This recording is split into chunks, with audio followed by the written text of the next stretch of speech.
Hello, students. Good evening.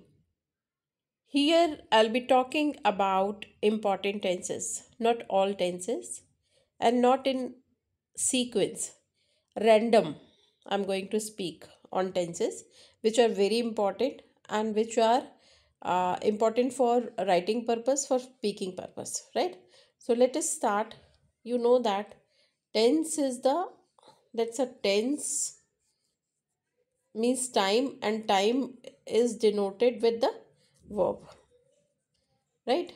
And there are three forms of verb.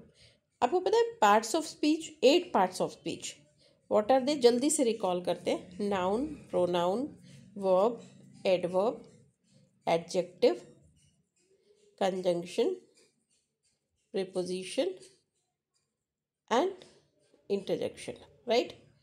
So these are the 8. 1 2 3 4 5 6 7 8. ये interjection है, interjection है ना.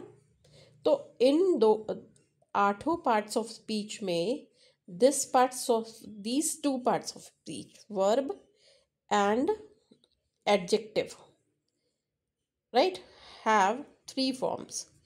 पूरे parts of speech में ये जो दो पार्ट्स ऑफ स्पीच है, वर्ब और एडजेक्टिव, जिसके थ्री फॉर्म्स होते हैं.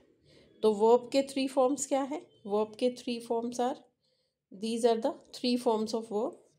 This is the verb, first, second and third. First form, second form और third form. First form is, that's a timeline से समझते हैं, that is present, that's a first form. Then past, that's a second form which is called past. Or future, this is not future actually, this is past participle. यहाँ पूरा नहीं लिख पा रही हूँ मैं, past participle कहते हैं. एग्जाम्पल क्या है? एग्जाम्पल है first form go, second form went and third form gone. Not, तो आई विल गॉन नहीं बोलते, right? Gone is the past participle. क्या होता है बाद में अभी डिस्कस करेंगे. अब देखिए, टेंसेस में सबसे पहले बहुत इंपॉर्टेंट है स्ट्रक्चर. आपको पता है एक सेंटेंस का, इंग्लिश सेंटेंस का, this order we follow, this a common structure of a sentence. और यहाँ पे this is very important to know, sentence में कभी सब्जेक्ट नहीं भी होता है तो sentence can make with the help of verb and object. जैसे कि अगर मैंने कहा क्लोज द विंडो, है ना, तो यहाँ पे ये जो क्लोज है that is verb and window is object. कभी कभी ऐसा भी होता है कि हम सिर्फ ऑब्जेक्ट यूज़, ये वाला पोर्शन यूज़ करते हैं, है ना, सब्जेक्ट नहीं करते. कभी कभी हम sometime we use subject and verb. If I say I go, right, object नहीं बता रही हूँ किधर कहाँ जा रही हूँ मैं. पर in all the cases if I say that okay right, तो ये जो है verb, her sentence without verb no sentence can be imagined. Verb is very important and that's my suggestion to work out on the verb. Listen very carefully what is called. The verb is what? That's a name of action word. Action क्या हो रहा है उसको समझ लो, उसका नाम क्या है. कहते हैं कि अरे वो तो बहुत अच्छा काम करते हैं, तो हम वर्ब में एडवर्ब अगर ऐड कर देते हैं तो हम कहते हैं कि शी वर्क्स मिटिक्यूलसली, है ना. तो हम क्यों बोलते हैं? क्योंकि उनका काम बहुत अच्छा है, राइट. तो ये ध्यान से सुना करो what is called verb and all, है ना. चलिए, सबसे पहला सेंटेंस है जिसको सिंपल प्रेजेंट कहते हैं, और सिंपल प्रेजेंट टेंस बहुत इम्पॉर्टेंट है. ऐसा नहीं है कि शुरू वाला से, इसका स्ट्रक्चर आपको पता है. सब्जेक्ट, हर बार वर्ब का फॉर्म याद रखना, फर्स्ट फॉर्म ऑफ वर्ब, तो सब्जेक्ट और फर्स्ट फॉर्म ऑफ वर्ब. तो आपको हाँ सेंटेंस बनाना है, इसमें ऑब्जेक्ट होगा भी नहीं भी होगा. तो आपने कहा आई राइट पोएम्स, है ना. तो ये क्या है? I write, what is this? This I is subject, write is verb, object is poem. तो कहाँ कहाँ यूज़ होता है, कभी भी याद रख, बहुत यूज़ होता है। कहते हैं 50% conversation happens through simple present tense. तो कैसे? सबसे पहले आपका routine, I get up early in the morning, right, I cook the food, right, then I go to college। तो ये आपके रूटीन को भी सिंपल प्रेजेंट में, habit, I go for walk, तो ये हैबिट है ना। फिर थर्ड है कमेंट्री होती है। मैच अगर देखते होगे तो कभी ध्यान देना, कमेंट्री प्रेजेंट टेंस में होती है या सिंपल प्रेजेंट कंटिन्यूस में भी होती है, पर सिंपल प्रेजेंट टेंस में होती है ज़्यादातर। पेपर की जो न्यूज़ होती है, हेडलाइंस होती है, वो जनरली अभी इस से अगर आप देख रहे हो ये वीडियो, तो उसके बाद आप न्यूज़पेपर में देखना और अंडरलाइन करना, बहुत सारे न्यूज़ जो होती है वो सिंपल प्रेजेंट में ही होती है ना। और पूरे ट्रूथ, यूनिवर्सल ट्रूथ, राइट, और साइंटिफिक ट्रूथ, ट्रूथ मतलब the earth revolves around the sun, तो द अर्थ है ना, द अर्थ रिवॉल्व्स है ना अराउंड द सन, क्योंकि रिकरिंग मूवमेंट है, ये ट्रूथ है, ये आज नहीं, रिकरिंग है, सालों से हो रहा है, फिर फ्यूचर में भी होता रहेगा, उसको रिकरिंग मूवमेंट कहते हैं। तो ये सारे सिंपल प्रेजेंट टेंस में होते हैं, और जिसका स्ट्रक्चर है subject plus verb plus object. Important है first form of verb, main verb का फर्स्ट फॉर्म, मेन वर्ब का फर्स्ट फॉर्म। तो ये तो ठीक है, इसमें बहुत ज़्यादा आपको बस कहाँ यूज़ होता है ये पता होना चाहिए। आपको कुछ नहीं आ रहा तो आप सिंपल प्रेजेंट टेंस में बोलना शुरू कर दो। आपको if you remember verb then easily you can speak anything, है ना। तो that's a simple present tense. I teach you, I am teaching you, however, but then if I say that I make videos and something like that, that's a simple present tense, जो मेरी habit है, जो मेरा routine है। अब आते हैं हम सिंपल पास्ट में, और सिंपल पास्ट का स्ट्रक्चर क्या है? Second form of main verb और ऑब्जेक्ट। अब सेकेंड फॉर्म जैसे वेंट, तो याद रखिए कि कभी भी सिंपल पास्ट जब हम लेते हैं, सिंपल पास्ट है ना, तो simple past can not B use without time. अगर मैंने बोला अच्छा हाँ मैंने भी एक पोएम लिखी थी, तो कब लिखी थी? When did I right, right, so that is if I say I wrote a poem, तो this sentence is incomplete. So what is to be required? What is required here? I have to tell the time. Time may be expressed in different way. I wrote a poem in 2020, or last year, or when I was in Mumbai.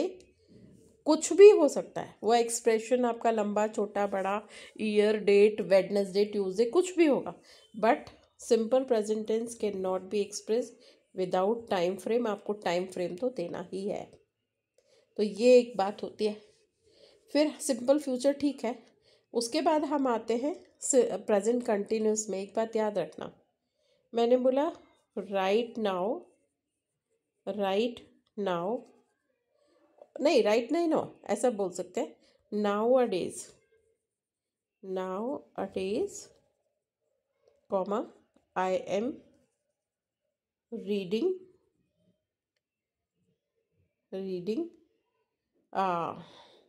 किरण देसाई और Shakespeare और कुछ भी, है ना। तो अब भी पढ़ रही हूँ क्या? आई एम रीडिंग, तो I am reading means that's a, I am reading means that's अ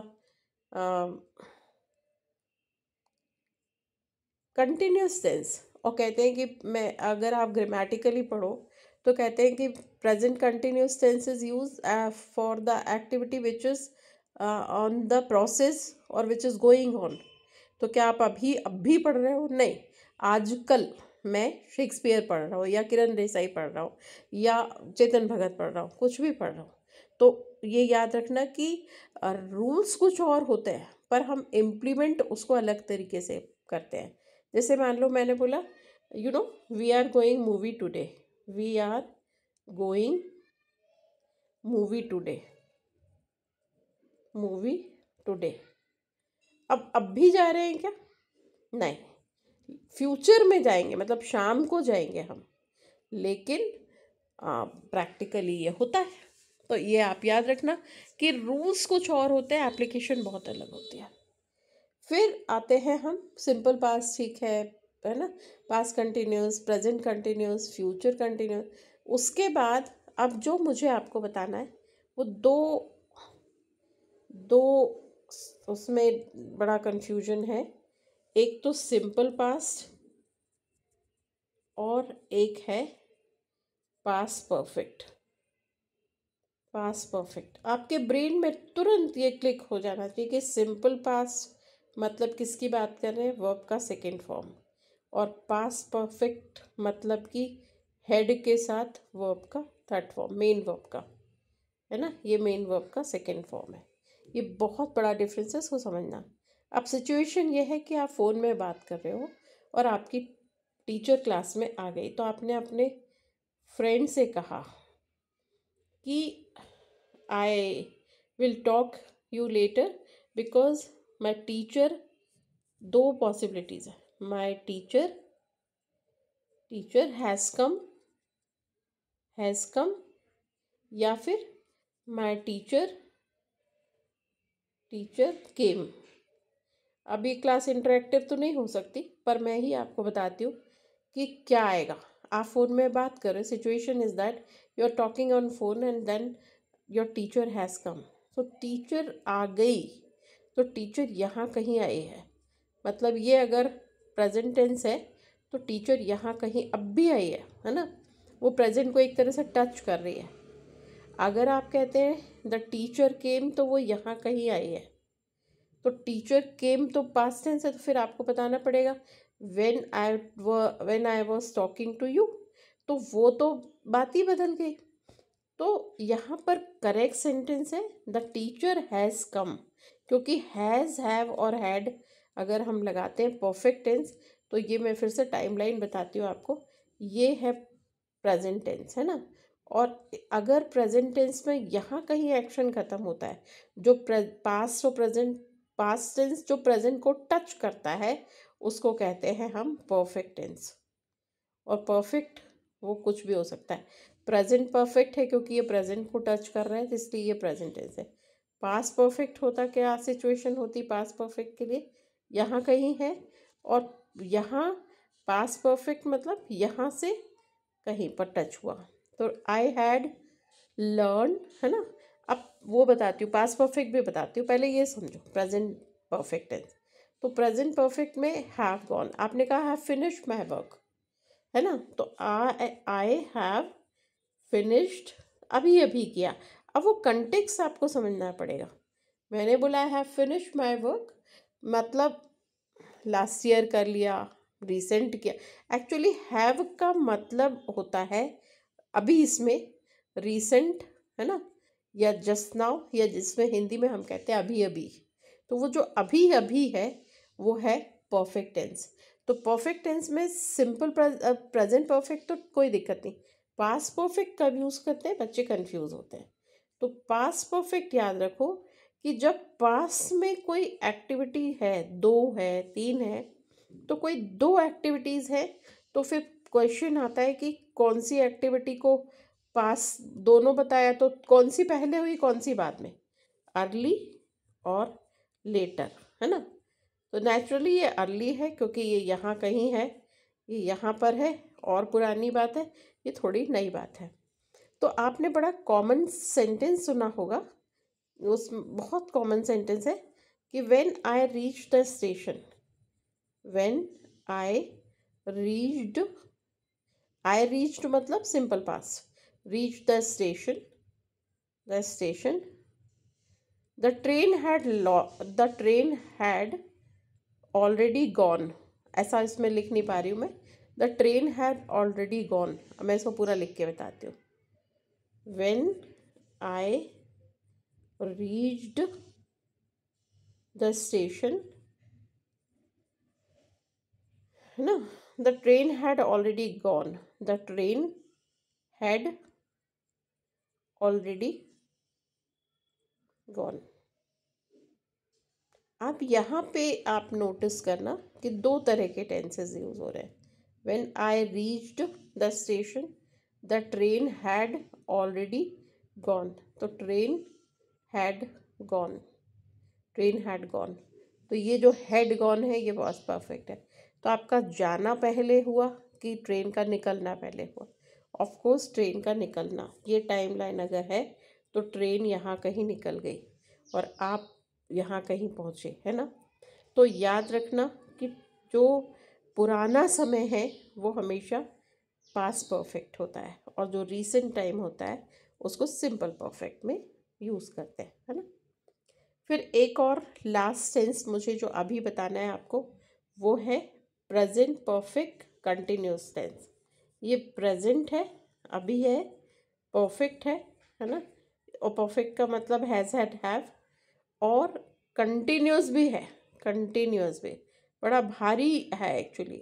इसका एग्जाम्पल है I have been waiting for you since 7 o'clock। ठीक है, क्यों? क्योंकि आप यहाँ उससे अपने फ्रेंड से बात करो, आपने यहाँ कहीं से उसका वेट करना। ये 7 o'clock है, 8 हो गया, 9 हो गया, 10 हो गया, 12 बज गए, अब आपको आपका फ्रेंड मिला। तो आप यहाँ से वेट कर रहे हो, अभी भी कर रहे हो, और एकदम से अब भी तो ख़त्म नहीं हो जाएगा, थोड़ा सा फ्यूचर में भी चलेगा क्योंकि वो आएगा, है ना। तो जब 3 टाइम मिलते हैं तो हम कहते हैं हैव बीन, सॉरी इसमें स्पेलिंग थोड़ी गलत हो गई, ये हैव, आई हैव बीन, है ना। वेटिंग और कंटिन्यूस, ये कंटिन्यूस टेंस है। क्या है ये? प्रेजेंट ये है, परफेक्ट ये है, कंटिन्यूस ये है। Present perfect continuous tense has been, have been, she has been waiting for you since 2 o'clock। तो याद रखना इन सेंटेंस में दो वर्ड्स बहुत इंपॉर्टेंट है, सिंस और फॉर। फॉर जो है वो एक रेंज या पीरियड ऑफ टाइम, एक इतने से करीब करीब जो है वो फॉर है, और सिंस जो है वो पॉइंट ऑफ टाइम है, मतलब 7 o'clock, मॉर्निंग, लास्ट मंथ, वो डिपेंड कि कैसा कंटेक्स्ट है, राइट। इन 2 days नहीं आएगा, 2 days इसमें आएगा क्योंकि एक रेंज है समझो वो। पर आपने कहा लास्ट नाइट, तो हो सकता है उस कंटेक्स्ट में लास्ट नाइट जो है तो वो क्या है? Since last night. तो सिंस का यूज़ करते हैं जब हम पॉइंट ऑफ टाइम बताते हैं। आप बहुत इरिटेट हो रहे तो आपने कहा मैं सवेरे से आपका वेट कर रहा हूँ, तो यहाँ पे मॉर्निंग क्या हो जाएगा? Since morning. पर आपने कहा मैं 2-3 दिन से आपका वेट कर रहा हूँ, तो फॉर 2 days अराउंड, ऐसा होता है। तो ये रूल्स बहुत अच्छे से ध्यान से समझना और पढ़ना, यही मुझे बताना था। अब आपने अगर मान लो यहाँ पे I had waiting for you, तो ये हैड कब आएगा? हैड अभी आपने बोला have been waiting for you, पर अगर आपको कहना है I had been waiting for you since 7 o'clock, तो यहाँ कहीं आप वेट कर रहे थे 7 o'clock से आपने 10 o'clock वेट किया, तो ये जो टाइम बता रहे हो ये हैड बीन हो जाता है। हैड बीन क्योंकि यहाँ से यहाँ तक आपने किया, टाइम स्पेंड किया, वेट किया, है ना। तो ये इस तरह का रूल बहुत इम्पॉर्टेंट है। तो ग्रामर में मैंने आपको बताया सिंपल प्रेजेंट में यूज़ सबसे ज़्यादा इम्पॉर्टेंट है। सिंपल प्रेजेंट में रूटीन बताओ, हैबिट्स बताओ, ट्रूथ बताओ, राइट, कमेंट्री करते हैं हम, तो ये सब कुछ सिंपल प्रेजेंट में होता है। दूसरा सिंपल पास्ट बताया कि सिंपल पास्ट कभी भी यूज़ करो तो टाइम बताओ कि इन 2020 और फ्रॉम मंडे जो भी है ना, तो आपको टाइम बताना है लास्ट ईयर। नहीं तो आप कहो कि when I was in Mumbai I learn Marathi when I was in Mumbai. तो टाइम फ्रेज कुछ भी कम शब्दों में ज़्यादा, you need to speak time phrase, है ना। फिर हमने देखा सिंपल प्रेजेंट कहाँ यूज़ करते हैं, वो फ्यूचर के लिए भी यूज़ करते हैं। तो today we are going movie, अब भी तो नहीं जा रहे, शाम को जाएंगे, फिर भी यूज़ करते हैं, है ना। फिर उसके बाद हमने देखा, हमने डिस्कस किया सिंपल प्रेजेंट टेंस है ना, प्रेजेंट कंटिन्यूस फिर पास्ट कंटिन्यूस, तो ठीक है। उसके बाद हमने देखा present perfect tense. Present perfect tense में जैसे कि I have received your letter और I have completed my work, तो अभी अभी वाला जो सेंस है वो है हैव और third form, have has had के साथ थर्ड फॉर्म आता है। और एक और हमने यूज़ किया I have been waiting for you, तो उसमें सिंस या फॉर, सिंस 2 o'clock मतलब कि आप इरिटेट होके बोलते हो, तो टाइम बता रहे हो आपकी, मैं 2 बजे से तुम्हारा वेट कर रहा हूँ यार। और कभी कभी आप कहते हो हाँ 5-6 घंटे से वेट कर रहा हूँ, तो वो जो एक वेग टाइम है, तो आपने कहा फॉर 4-5 hours ऐसा। तो ये एक छोटा सा मतलब नॉलेज है आपके लिए which is very important. So thank you so much, God bless you.